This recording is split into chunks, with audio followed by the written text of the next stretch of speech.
வணக்கம். ஜேகே செய்திகளின் பிரதான செய்திகள். முதலில் தலைப்புச் செய்திகள். செம்மணி மனித புதைகுழியில் ரேடர் கருவிகள் மூலம் ஸ்கேன் நடவடிக்கைகளை முன்னெடுக்க திட்டம். வரலாற்று சிறப்புமிக்க நல்லூர் கந்தசுவாமி ஆலய வருடாந்த மகோற்சவம் நாளை ஆரம்பம். கிளிநொச்சி பல்கலைக்கழக வளாகத்தில் இருந்து இளைஞர் ஒருவரின் சடலம் மீட்பு. அரசியல் ரீதியாக தன்னை பழிவாங்குவது நியாயமில்லை என மஹிந்த ராஜபக்ச விசனம். கொழும்பின் பிரபல பெண்கள் பாடசாலையில் போதையில் தள்ளாடிய 9ஆம் வகுப்பு மாணவிகள் தொடர்பில் தகவல். பொரளையில் இடம்பெற்ற வாகன விபத்தில் ஒருவர் உயிரிழந்துள்ளதுடன் 50க்கும் மேற்பட்டோர் படுகாயம். பாடசாலை நேரம் நீடிக்கப்பட்டால் ஆசிரியர்களின் ஊதியம் அதிகரிக்கப்பட வேண்டுமென வலியுறுத்தல். பாடசாலைக்கு சென்ற தமது மகளை 10 நாட்களாக காணவில்லை என மாணவியின் பெற்றோர் முறைப்பாடு. யாழ்ப்பாணத்தில் முன்னாள் பெண் போராளி ஒருவர் தவறான முடிவெடுத்து உயிரிழப்பு. செம்மணி மனித புதைகுழியில் வரலாற்று சிறப்புமிக்க நல்லூர் கந்தசுவாமி ஆலய வருடாந்த மகோற்சவம் நாளை காலை 10 மணிக்கு கொடியேற்றத்துடன் ஆரம்பமாகின்றது. ஆண்டுதோறும் பெருந்திரளான பக்தர்களின் அரோகரா கோஷத்திற்கு மத்தியில் சிவாச்சாரியர்களின் வேத மந்திரங்கள் ஒலிக்க அலங்கார கந்தனின் கொடியேற்றம் இடம்பெறும். திருவிழாவை முன்னிட்டு ஆலய வெளிவீதியை சுற்றி சிவப்பு வெள்ளை துணிகள் கட்டப்பட்டு ஆலய வீதி விழாக்கோலம் பூண்டுள்ளது. நல்லூர் கோவில் வருடாந்த பெருவிழா 2025 ஜூலை 29ஆம் தேதி கொடியேற்றத்துடன் ஆரம்பமாக தொடர்ந்து 25 நாட்கள் நடைபெறவுள்ளது. மகோற்சவ திருவிழாக்களின் 10ஆம் நாளான மஞ்சத் திருவிழா எதிர்வரும் 7ஆம் தேதியும் 22ஆம் தேதி திருவிழாவான 22ஆம் தேதி மாம்பழ திருவிழாவும் நடைபெறும். அத்துடன் எதிர்வரும் 22ஆம் தேதி தீர்த்த திருவிழா இடம்பெற்று மாலை கொடியிறக்கம் நிகழ்த்தப்படுவதுடன் மகோற்சவம் நிறைவு பெறும். இதேவேளை நல்லூர் கந்தசுவாமி ஆலய வருடாந்த மகோற்சவம் ஆரம்பமாக உள்ள நிலையில் ஆலய சுற்று வீதிகளில் வீதி தடைகள் அமைக்கப்பட்டு போக்குவரத்து தடை செய்யப்பட்டுள்ளதுடன் பெருமளவிலான போலீசார் கண்காணிப்பு பணிகளில் ஈடுபட்டுள்ளமையும் குறிப்பிடத்தக்கது. திலினி பிரியமாலி ஹோமாகம போலீசாரால் கைது செய்யப்பட்டுள்ளார். இக்கைது நடவடிக்கை இன்று காலை இடம்பெற்றுள்ளது. ஹோமாகம நீதிமன்றத்தின் அதிகாரி ஒருவரின் கடமைகளுக்கு இடையூறு விளைவித்த குற்றச்சாட்டில் திலினி பிரியமாலி கைது செய்யப்பட்டுள்ளமை குறிப்பிடத்தக்கது. ஜனாதிபதி அனுரகுமார திசாநாயக்க இன்று மாலைதீவிற்கான விஜயம் ஒன்றை மேற்கொண்டுள்ளார். மாலைதீவு ஜனாதிபதி முகமது முஹிதீனின் அழைப்பின் பேரில் ஜனாதிபதி எதிர்வரும் 30ஆம் தேதி வரை மாலைதீவிற்கான விஜயத்தை மேற்கொண்டுள்ளமை குறிப்பிடத்தக்கது. இந்த விஜயத்தின் போது ஜனாதிபதி மாலைதீவு ஜனாதிபதியுடன் இருதரப்பு பேச்சுவார்த்தைகளை நடத்தவுள்ளார். இரு நாடுகளுக்கும் இடையிலான பரஸ்பர ஒத்துழைப்பை மேம்படுத்துவதற்கான பல புரிந்துணர்வு ஒப்பந்தங்களும் இதன்போது பரிமாறிக்கொள்ளப்படும் என ஜனாதிபதி அலுவலகம் அறிவித்துள்ளது. இவ்வருடம் இலங்கை மாலைதீவிற்கும் இடையில் முறையான ராஜதந்திர உறவுகள் நிறுவப்பட்டதன் 60 ஆண்டுகள் நிறைவடைந்துள்ளன. ஜனாதிபதியின் மாலைதீவுக்கான அரசுமுறை பயணம் இரு நாடுகளுக்கும் முக்கியமானதாக இருக்கும் எனவும் எதிர்வு கூறப்பட்டுள்ளது. இவ்விஜயத்தின் போது ஜனாதிபதி வணிக மன்றத்தில் உரையாற்றவும் இலங்கை புலம்பெயர்ந்தோரை சந்திக்கவும் திட்டமிட்டுள்ளதாக வெளியுறவு அமைச்சு அறிவித்துள்ளது. ஜனாதிபதி அனுரகுமார திசாநாயக்க வெளியுறவு வெளிநாட்டு வேலைவாய்ப்பு மற்றும் சுற்றுலா அமைச்சர் விஜித ஹேரத் மற்றும் மூத்த அரசாங்க அதிகாரிகள் குழுவும் இந்த விஜயத்தில் பங்கேற்றுள்ளமை குறிப்பிடத்தக்கது. கிளிநொச்சி அறிவியல் நகர் யாழ் பல்கலைக்கழக வளாகத்தின் பாதுகாப்பு கடமையில் இருந்த பாதுகாவலர் ஒருவர் சடலமாக மீட்கப்பட்டுள்ளார். பல்கலைக்கழக விவசாய பீட வளாகத்தின் பாதுகாப்பு கடமையில் இருந்த தர்மசீலன் ரகுராஜ் என்ற 34 வயதுடைய நபரொருவரே சம்பவத்தில் சடலமாக மீட்கப்பட்டுள்ளார். குறித்த பாதுகாவலர் விவசாய பீடத்தின் மேன்மாடியில் இருந்து தவறி வீழ்ந்து மரணித்திருக்கலாம் என போலீசார் சந்தேகம் வெளியிட்டுள்ளனர். கிளிநொச்சி மாவட்ட தடயவியல் போலீசார் மேலதிக விசாரணைகளை முன்னெடுத்துள்ளனர். சடலம் உடற்கூற்று பரிசோதனைக்காக கிளிநொச்சி மாவட்ட பொது வைத்தியசாலையில் ஒப்படைக்கப்பட்டுள்ளது.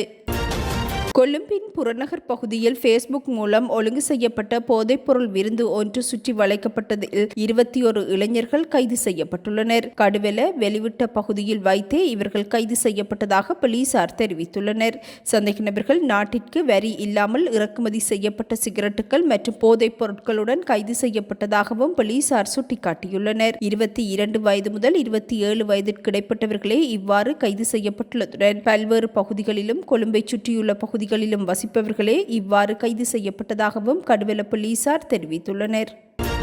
கடந்த அரசாங்கங்களின் போது அரசியல்வாதிகள் குற்றம் செய்திருந்தாலும் நீதிமன்ற தீர்ப்பு வருவதற்கு முன்பு அவர்களை குற்றவாளி என முத்திரை குத்துவது நியாயமில்லை என முன்னாள் ஜனாதிபதி மஹிந்த ராஜபக்ச தெரிவித்துள்ளார். நேற்றைய தினம் ஊடகங்களுக்கு கருத்துரைக்கும் போதே அவர் இதனை குறிப்பிட்டார். அரசியல் ரீதியாக தன்னை பழி வாங்குவது நியாயமில்லை எனவும் மஹிந்த ராஜபக்ச தெரிவித்துள்ளார். தனது உடல்நல குறைபாடுகளை பயன்படுத்தி சிலர் தன்னை அரசியல் ரீதியாக பழிவாங்குவதாக கவலை வெளியிட்டுள்ள முன்னாள் ஜனாதிபதி மஹிந்த ராஜபக்ச இதுபோன்ற தவறான தகவல்கள் பொதுமக்கள் மத்தியில் வெளியிடப்படுவது வருத்தம் அளிப்பதாகவும் சுட்டிக்காட்டியுள்ளார். கொழும்பின் பிரபல பெண்கள் பாடசாலை ஒன்றில் 5 மாணவிகள் போதை மாத்திரைகளை உட்கொண்டிருந்த போது கைது செய்யப்பட்டதாக மருதானை போலீசார் தெரிவித்துள்ளனர். மாணவிக்கு போதைப் பொருள் விற்றதாக கூறப்படும் ஒருவரும் 2 போதை மாத்திரைகளுடன் கைது செய்யப்பட்டுள்ளார். பாடசாலையில் அதிபர் வழங்கிய தகவலுக்கு அமைய தரம் 9 கல்வி பயிலும் மாணவிகளே இவ்வாறு கைது செய்யப்பட்டுள்ளனர். போலீஸ் நிலையத்தில் தடுத்து வைக்கப்பட்ட மாணவிகளிடம் மேற்கொள்ளப்பட்ட விசாரணையின் போது போதைப் பொருளை விநியோகம் செய்த நபரும் கைது செய்யப்பட்டதாக மருதானை போலீசார் தெரிவித்துள்ளனர்.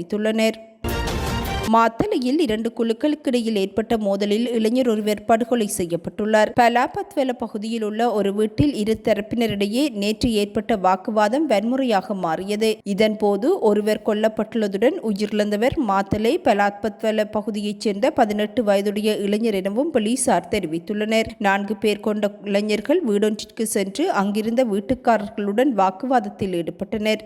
இதனை அடுத்து வீட்டில் இருந்த ஒருவர் அருகிலுள்ள கூர்மையான ஆயுதத்தால் ஒருவரின் கழுத்தில் தாக்கியதுடன் மற்றொரு நபரை வெட்டி காயப்படுத்தியுள்ளார். காயமடைந்தவர்கள் மாத்தளை வைத்தியசாலையில் அனுமதிக்கப்பட்ட நிலையில் ஒருவர் உயிரிழந்துள்ளார். சம்பவம் தொடர்பில் ஒருவர் கைது செய்யப்பட்டதுடன் மேலதிக விசாரணைகளை போலீசார் முன்னெடுத்துள்ளனர்.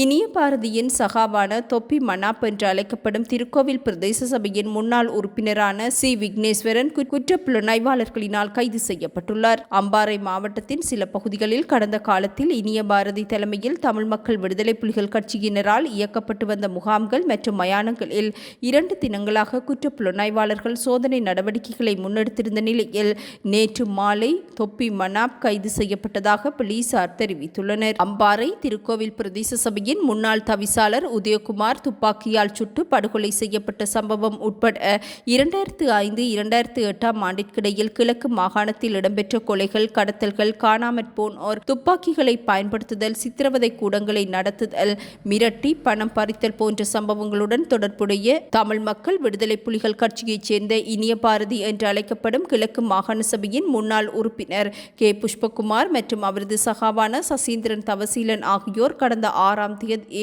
சந்திவெளி பகுதியில் வைத்து கைது செய்யப்பட்டிருந்தனர். இதனை அடுத்து இனிய பாரதியிடம் மேற்கொள்ளப்பட்ட விசாரணைகளின் அடிப்படையிலும் அவரது சகாவான தொப்பி மனாப் என்று அழைக்கப்படும் திருக்கோவில் பிரதேச சபையின் முன்னாள் உறுப்பினர் சி விக்னேஸ்வரன் கைது செய்யப்பட்டுள்ளமை குறிப்பிடத்தக்கது.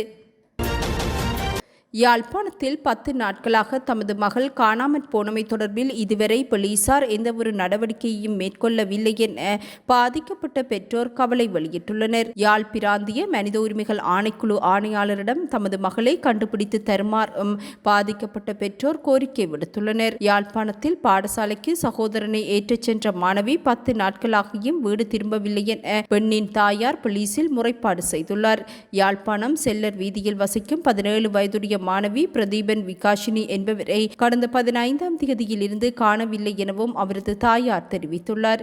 கடந்த ஜூலை 15ஆம் தேதி பாடசாலைக்கு சென்ற தனது சகோதரனை அழைத்து வருவதற்காக வீட்டிலிருந்து நண்பகல் வேளை வழமை போன்று அம்மாணவி சென்றுள்ளார். எனினும் அவர் பாடசாலைக்கு சென்று தமது மகனை ஏற்றி வரவில்லை என தெரிவித்துள்ள பெற்றோர் இன்று வரை வீடு திரும்பவில்லை எனவும் குறிப்பிட்டுள்ளனர். இச்சம்பவம் தொடர்பில் போலீசில் முறைப்பாடு பதிவு செய்யப்பட்டு 2 வாரங்கள் கடந்துள்ள நிலையிலும் போலீசார் இவ்விடயம் தொடர்பில் எந்தவொரு நடவடிக்கையும் மேற்கொள்ளவில்லை எனவும் பாதிக்கப்பட்ட பெற்றோர் மனித உரிமைகள் ஆணைக்குழு ஆணையாளரிடம் தெரியப்படுத்தியுள்ளனர்.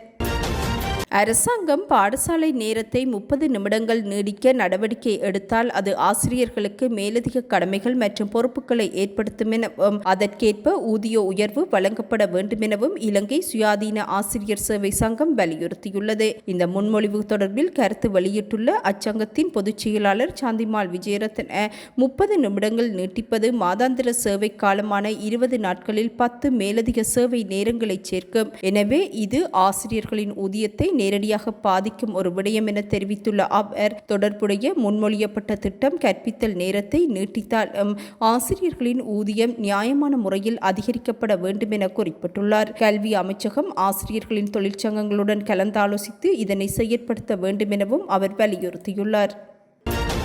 தமிழ்நாட்டின் முதல்வர் மு.க. ஸ்டாலின், நடிகர் விஜய் மற்றும் அண்ணா பல்கலைக்கழகம் விமான நிலையத்திற்கு வெடிகுண்டு மிரட்டல் விடுக்கப்பட்டமை தொடர்பில் தொடர்ந்தும் விசாரணைகள் முன்னெடுக்கப்பட்டுள்ளன. சென்னை எழும்பூரில் செயற்பட்டு வரும் மாநில போலீஸ் கட்டுப்பாட்டு அறைக்கு நேற்று அதிகாலை தொலைபேசி அழைப்பில் இந்த வெடிகுண்டு மிரட்டல் விடுக்கப்பட்டுள்ளது. இதனை அடுத்து முதல்வர் மு.க. ஸ்டாலினின் வீடு மற்றும் அவரது வீட்டு வளாகத்தை சுற்றிலும் பலத்த பாதுகாப்பு நடவடிக்கைகள் முன்னெடுக்கப்பட்டதுடன் தேடுதல் நடவடிக்கையும் முன்னெடுக்கப்பட்டது. எவ்வாறாயினும் பல மணி நேர சோதனைக்கு பின்னரும் எப்பொருளும் கண்டெடுக்கப்படாத நிலையில் வெடிகுண்டு மிரட்டல் உண்மைக்கு புறம்பானது என போலீசார் தெரிவித்தனர். அத்துடன் நடிகர் விஜயின் வீட்டிலும் வெடிகுண்டு மிரட்டல் விடுக்கப்பட்டிருந்த நிலையில் நீலாங்கரை போலீசார் தேடுதல் நடவடிக்கைகளை முன்னெடுத்தனர். எவ்வாறாயினும் இந்த வெடிகுண்டு மிரட்டல் தொடர்பிலான தகவல்கள் உண்மைக்கு புறம்பானவை என தெரிவித்துள்ள போலீசார் இவ்விடயம் தொடர்பிலான மேலதிக விசாரணைகளை முன்னெடுத்துள்ளனர்.